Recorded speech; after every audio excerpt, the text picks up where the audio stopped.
I'm in the middle of a move, I've been asked by a few people to share some moving tips. So I wanted to share one about wrapping things in paper. And I learned this actually when I worked at Mikasa, which mostly sells flatware, plates, glasses, almost everything is breakable. So we used a lot of paper and they taught me how to wrap things. So usually when you're wrapping in newsprint, what I see people do is they will wrap like this. You start with the item in the middle, do one of these, kind of fold it in. You sort of end up with this mess of paper and then you have these big flaps. The other thing that I see is just setting something in the middle and kind of crumpling it around the piece. So what I suggest for wrapping and what I learned to do is to wrap things at an angle. So you start with the item in the bottom corner or top corner, whatever, the corner closest to you. And then wrap it up like that, fold it in.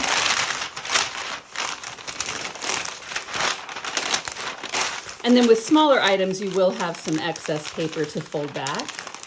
And then you can roll it up like this.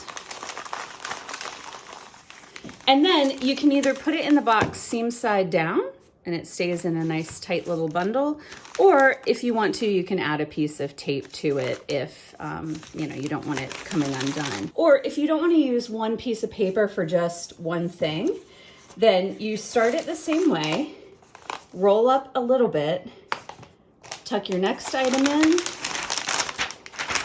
fold your paper in. If you want to put even more in, you can do that.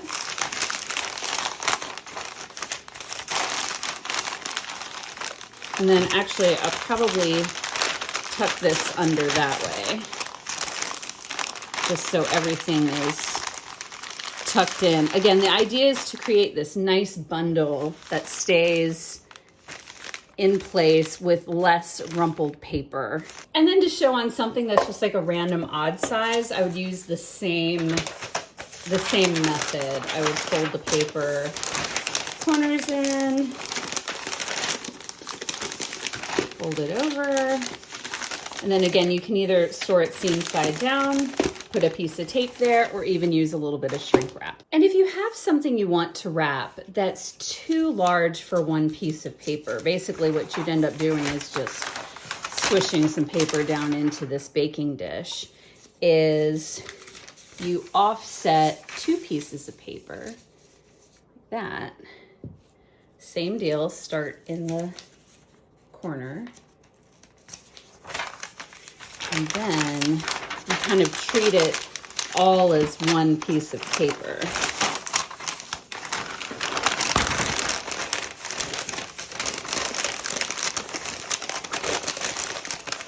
Flip it the other way and do it a second time.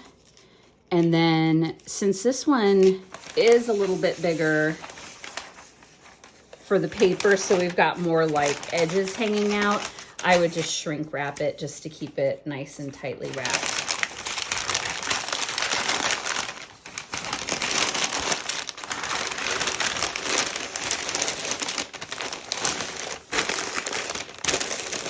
But even that there is not too bad.